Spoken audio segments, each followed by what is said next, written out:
Today we're making Wensleydale cheese savoury tarts. Well, tart because we do not have individual tart tins, so we're making a large one instead.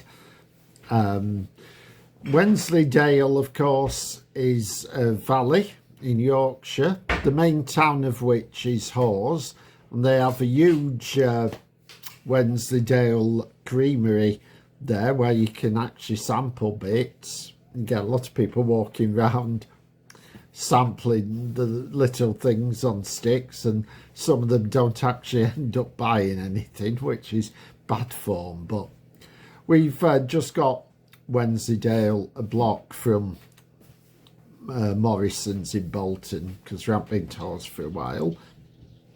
Wensleydale is one of my favourite cheeses, especially when it's got bits of fruit in it, although I have to admit, when it's on its own, I can't really tell it apart from Lancashire. If you gave me a test, a sort of blind test, there's no way I know which one was which. But as it's made today, it doesn't have any blue veins, but I think that's due to the time in which they pack it. I think it can have blue bits at some point in the process, and it's thought to have been sort of developed by the Cistercians in Yorkshire. Wensleydale, of course, is famous for not being named after its river. It should really be called Yoredale. I'm not sure why it's Wensleydale, but the cheese is famous, particularly after the Wallace and Gromit films, which I must admit I have never watched. I have never seen any of the Wallace and Gromit films. You what? That is true, Simon. I've never watched them. Never ever? No. Not even the ones that I've got? No. Maybe we'll have to... You'll have to watch it. yeah. Maybe I'll have to correct that. But anyway, so we're making this tart with the cheese. Like I say, it's often served more in jam tart size portions, and there's been a sort of movement to try and make the cheese in a more traditional way, and that sort of come and gone a bit. I suppose it depends on local enthusiasts for doing that, but like I say, there is a big creamery in Hawes, well worth a visit. So if you want to make sure you're eating the genuine article, that's probably where to go. But I must admit, I'm looking forward to this one. So see you later. Okay, we're starting with the pastry here, and we're weighing out 140 grams of plain flour. We've now weighed out 80 grams of cold salted and diced butter, which will go into the bowl with the flour, and the only other ingredient we need with that is water. And we'll just skip to the other side of Unseen Assistant to read how much. Yep, 3 tablespoonfuls of cold water going into the dish. Okay, so this is Unseen Assistant's favourite part, making up the pastry, getting all the butter and flour very nice and sticky in her fingers. She absolutely loves that. Okay, so Unseen Assistant added a little more water. Oh, she didn't. I'm sorry, that was wrong. No, the 3 tablespoonfuls was enough, but she has added a little more flour to the board to aid in the rolling process. Yeah. If you were making the individual tarts, you'd cut them into little rounds after this point, but because we're having to make it as one larger tart, we don't need to bother with that. Please.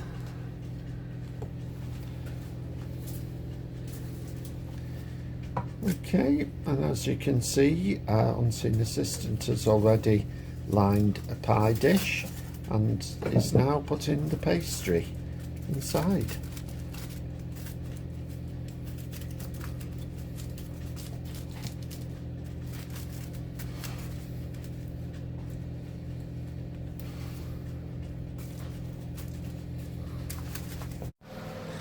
Okay, so what you do then is you prick the bottom of the pastry and then put another layer of foil on the top of it, and that's then baked blind, which means empty of any filling, though you've probably seen that for yourself, in a hot oven, gas mark 6, for 15 minutes. You then remove the foil and bake for another 5 minutes. And after the baking, you then lower the oven temperature. Okay, so here's our ingredients for the filling. Double cream, Wensleydale cheese, an onion, a large egg, nutmeg, white pepper, cayenne pepper, black pepper, freshly ground. The recipe says mustard powder. We don't have any, so we're just going to use a small pinch of Coleman's mustard instead.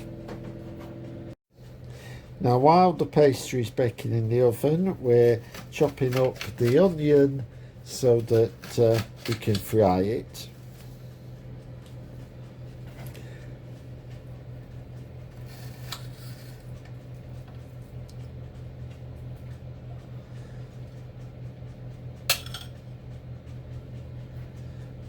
And the onions should be soft and golden. So there are the onions being fried. Just use a little cooking oil. I forgot to mention that in the ingredients, but that's where that comes in. Right, and next thing to do while the onions are frying and the pastry is cooking is to start grating the cheese. Now, we think that the pie is going to take rather more than the 4 little ones that the recipe was aimed for, so we're going to put a bit more than the 55 grams that the recipe says, but obviously you have to use a bit of judgment here. Right, it's been in for a quarter of an hour, so we take the foil off the top and bake it for another 5 minutes. Right, well, I've been grating the cheese, and Unseen Assistant has put in an egg. Well, we're using 2 because, as I say, we've upped the quantity slightly.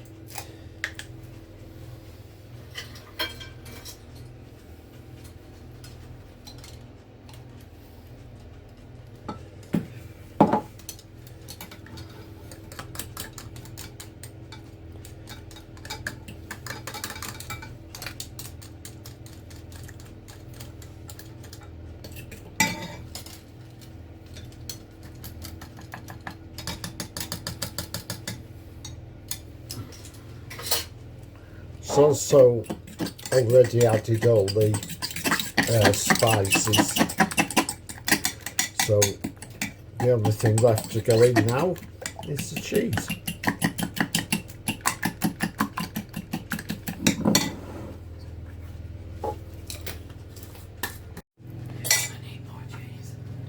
Now,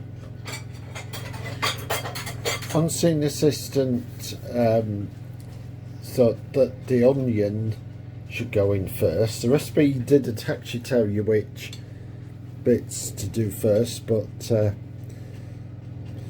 then just use up the remaining cheese to fill the dish out.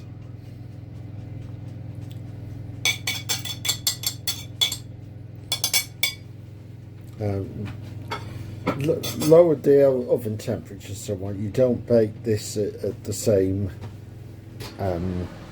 temperature that you cooked the pastry, and it's now baked for 12 to 15 minutes until the filling is puffed and golden.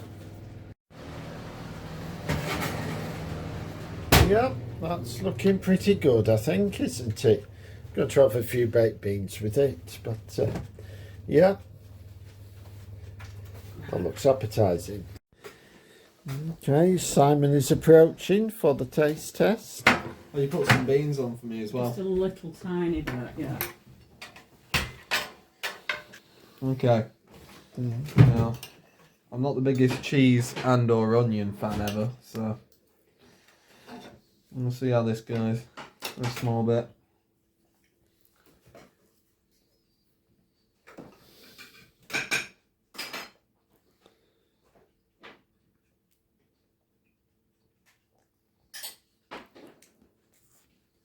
A little bit more. Why not? Good taste test after all. Yeah.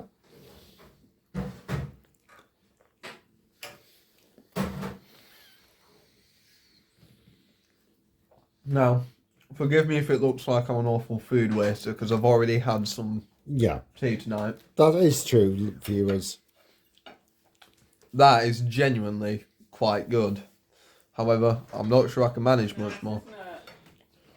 Okay. So, thumbs up from me. There you go. He's in for the taste test.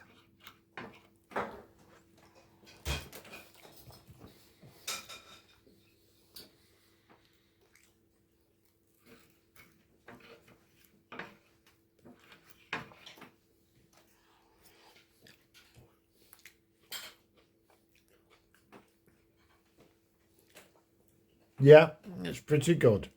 There's a thumbs up from both of us, which is strange.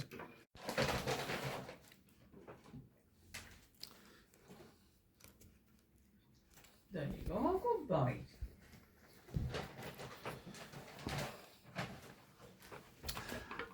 One other thing that I forgot to mention earlier, we now have an Instagram account under the Mike MCSG banner, of course, and Sam and I do go on a lot of trips where we don't film, but we do take a lot of pictures, so there will be a lot of content on there eventually, not right at the moment, which you won't find on the YouTube channel, so it is worth you joining that as well, I hope.